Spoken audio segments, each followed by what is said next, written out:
Hello Ice and Fire Nerds, this is Chris and welcome back to another Game of Thrones Season 7 breakdown video. And today we're going to go into Episode 2, Stormborn, in a little more detail than we did on the live stream, obviously. And speaking of the live stream, thank you guys so much for stopping by. We'll do that every Sunday night during the season at 10:30 p.m. Eastern Standard Time. We broke yet another record for this channel, so I really appreciate it. Anyway, let's break it down. Season 7, Episode 2, Stormborn.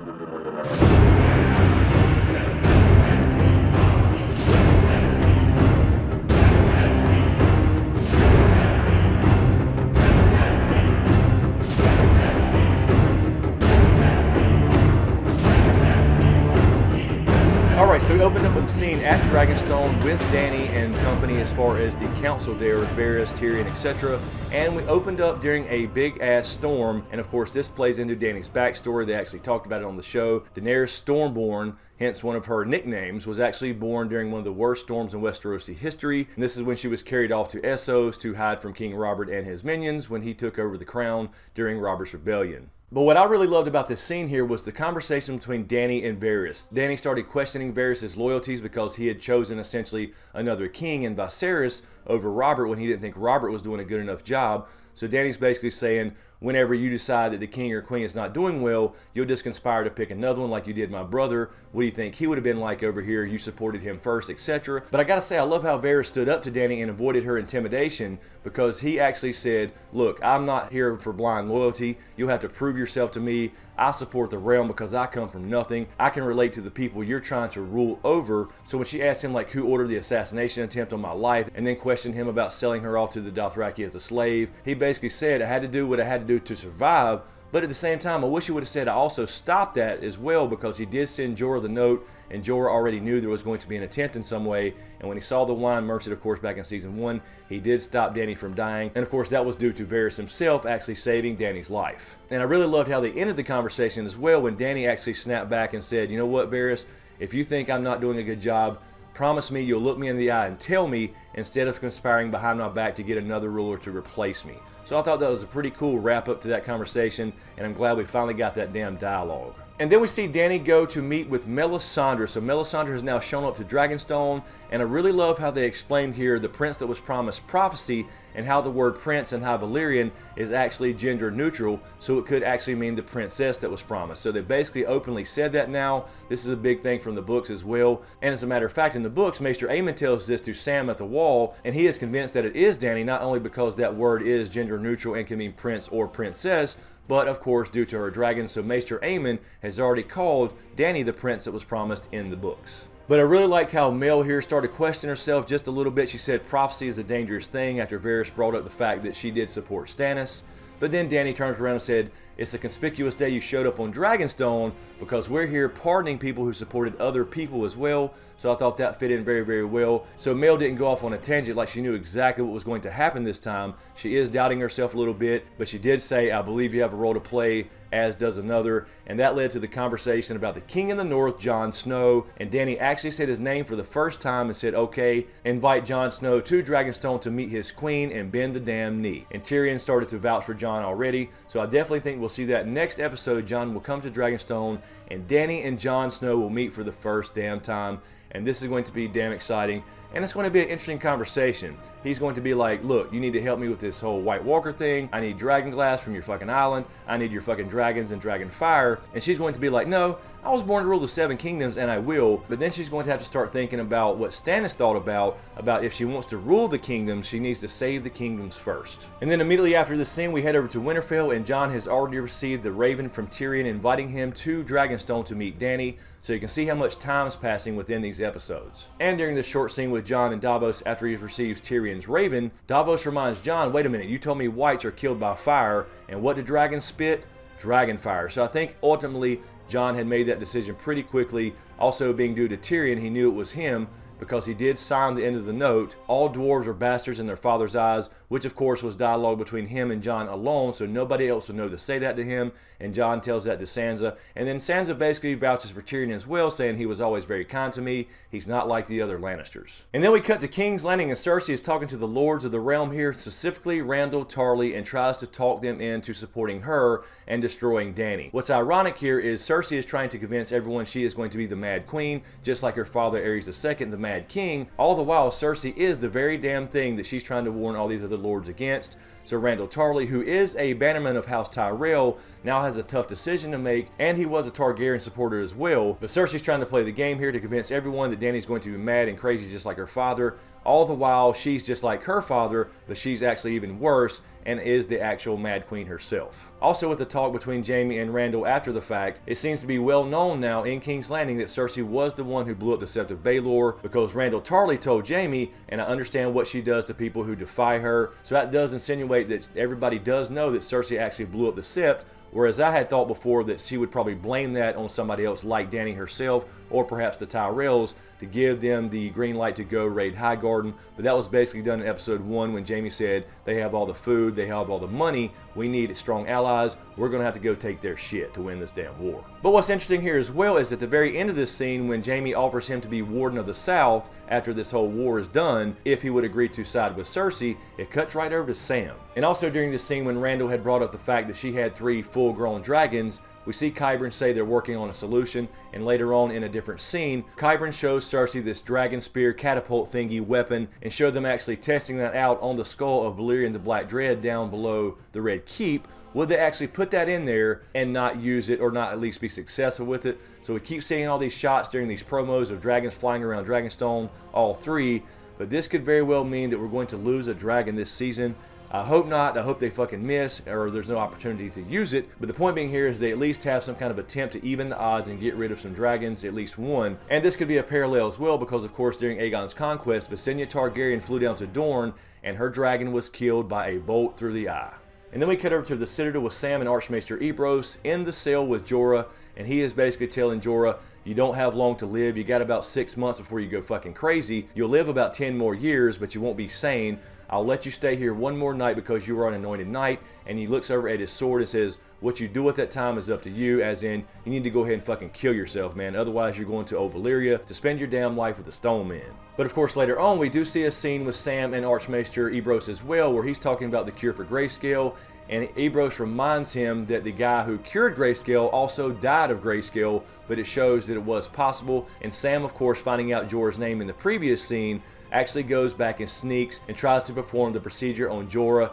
And damn, this fucking scene was painful to watch. He had to dig in there and cut off a fucking scab with a scalpel while Jorah bit down on some leather, and then apparently had to poke something in Jorah's chest, some kind of medication perhaps that he was mixing up on the table. But my big beef with this scene here was Sam was in that cell with Jorah cutting that shit off with no protection whatsoever. Yes, he did have on a pair of gloves, but he was sawing that shit off his damn chest with no facial protection whatsoever. There could have been a splatter on his face. Jorah could have been in pain and snapped back and hit him with his damn infected arm or whatever. Wear some fucking armor. Wear some facial protection or something, Sam. You're just up in there walking around like it ain't shit, and this motherfucker could touch you at any time whether he meant to or not. But anyway, I thought it was pretty cool that Sam made the connection between Jorah Mormont and Jeor Mormont, his father, and then told Jorah that he in fact served with him at the Night's Watch, and that's why he was giving him the damn cure. And then we come back to Dragonstone, and Dany is holding her war council with Tyrion, Ellaria Sand, Lady Olenna Tyrell, etc., and they are talking about the invasion of King's Landing. Yara and the rest want to invade King's Landing immediately since they have the larger army and 3 fucking dragons.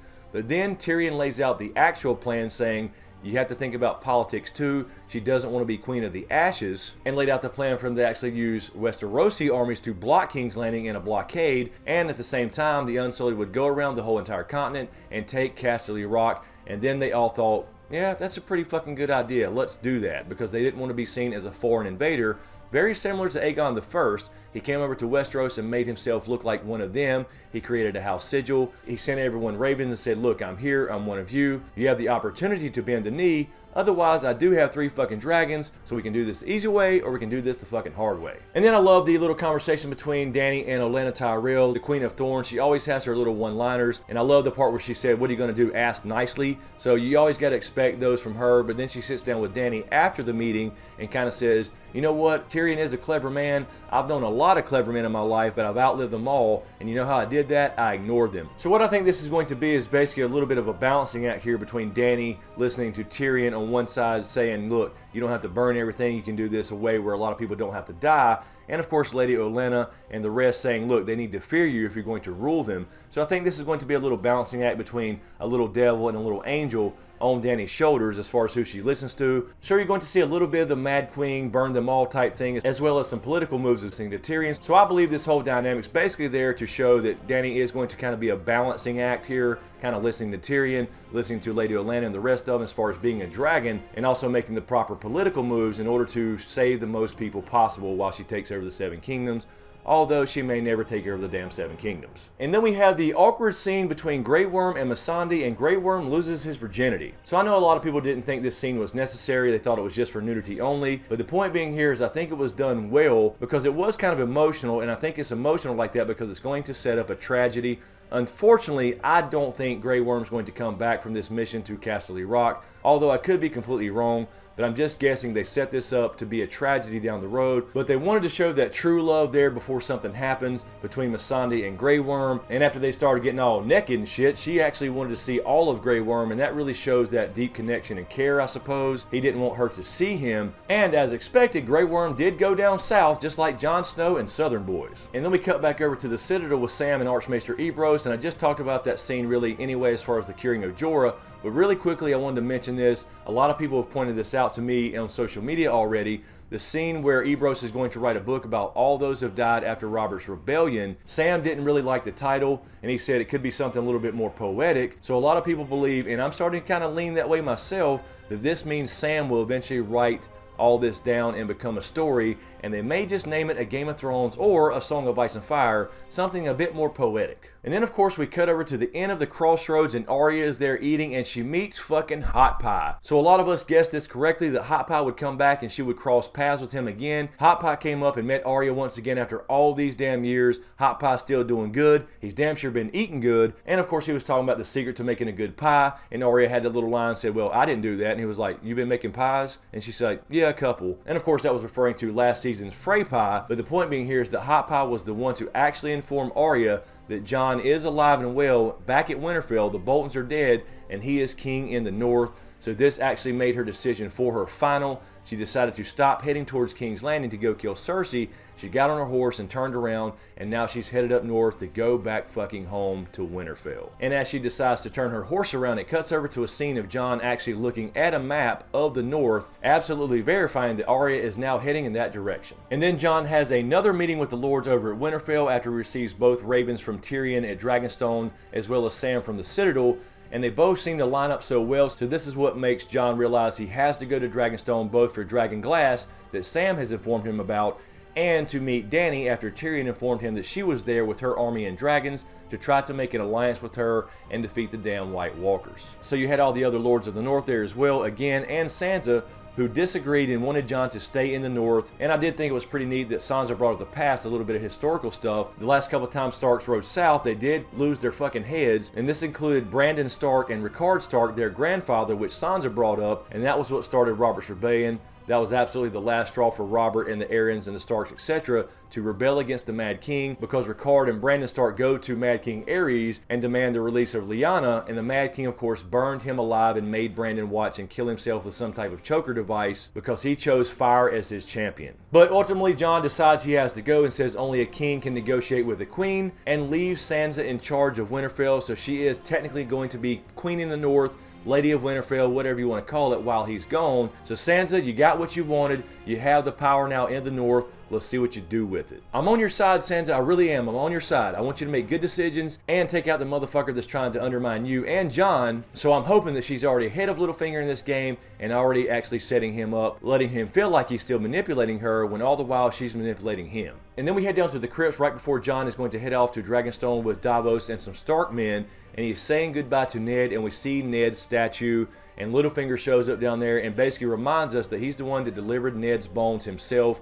under the direction of Catelyn Stark back when she was still alive. So his reasoning for coming down was to talk with Jon properly. I guess they really haven't had a chance to talk since the Battle of the Bastards. So Littlefinger's just trying to fuck with Jon here a little bit. Jon says you don't belong down here, and Jon of course says I don't have anything to say to you, and Littlefinger says how about a thank you, because I did save your ass at the Battle of the Bastards with the Knights of the Vale.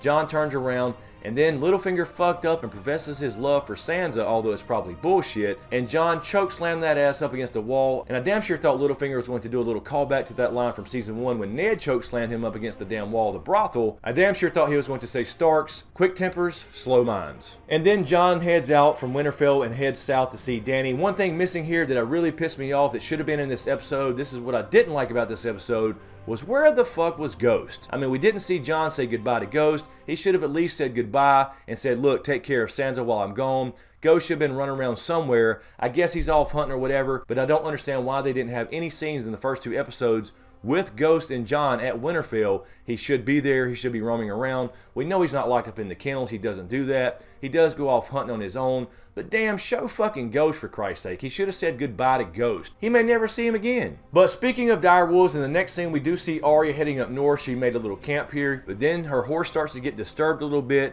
And all these fucking wolves come around her. And of course that is Nymeria's wolf pack. And she turns around and there's this big giant ass direwolf, and I'm talking that's the size they're supposed to be. Nymeria is back. It's been 6 fucking years since we've seen Nymeria, but Nymeria is growling at Arya here. She recognizes her. She tries to tell her, look, it's Arya, I'm finally going home to Winterfell. And Nymeria actually walks off with her wolf pack, essentially saving Arya's life. But then Arya kind of realizes, yeah, it's not you. And it didn't mean literally not you. So that was Nymeria for damn sure. There's certainly no other wolves that size running around the Riverlands and that area with a giant wolf pack, just like in the books. But I think it was basically almost like a mirror, a wolf talking to a wolf, like you're not the same person you were. You're not one to be domesticated just like me. And that's what she meant by it's not you, as in you're not the same wolf. I'm not the same person. And we're not meant to be domesticated like most other people. But I will say, I don't think they're going to put Nymeria in there just for her to run off and disappear. I do think we'll see her again, and that may come into play in the end game. And then our final scene here, we cut over to the Greyjoy fleet as Yara is going to take Ellaria back to Dorne for whatever reason before they do the blockade of King's Landing.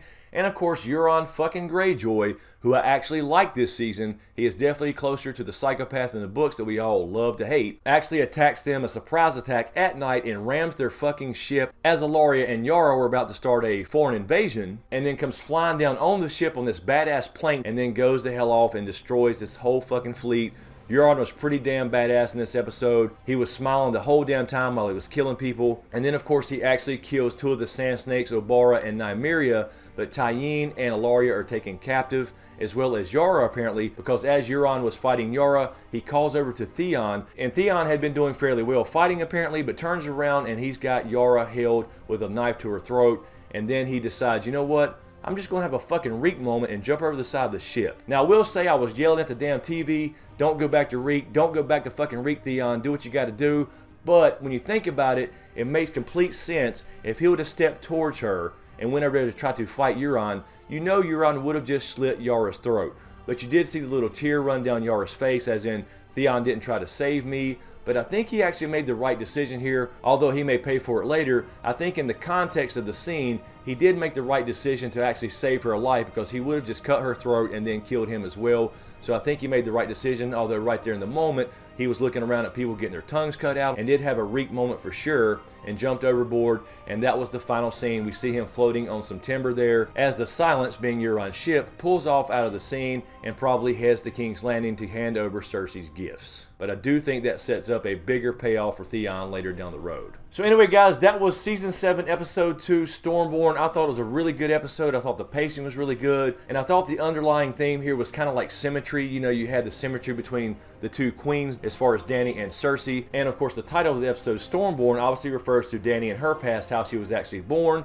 But it also refers to Euron here. I thought it could actually refer to Gendry, although we didn't see him this episode, because Storm's in, Stormborn, that type of thing we might see with Gendry later on. But it certainly did refer to Euron and his big move against Dany and her fleet, because he thinks he's a god and he brings the damn storm. Anyway, guys, let me know what you think in the comments below. As usual, thank you for all the support, especially to you guys on Patreon. And a huge shout out to my executive Patreon Smokescreen producers, Griffin, Vol10, Lala Gig, Kissa Powell, Marilyn Bentley, Marc Joseph, JoAnna, Sean Hayes, Anonymous, Doc Holliday, Goska, HoonJive, Kieran D20, Nicki Snow, Lo Horton, Erin Habig, Ashley May, Brian Solarz, and Bwell. Thank you guys so much. I really appreciate the support. And to everyone on Patreon and YouTube, Thank you for all the likes, shares, and subscriptions, etc. Really appreciate it. And be sure to stop by our live stream every Sunday night at Eastern Standard Time at 10:30 p.m. after every damn show, to stop in our live stream where we talk about the episode, kind of talk about the scenes, break it down a little bit, and just have a conversation with you guys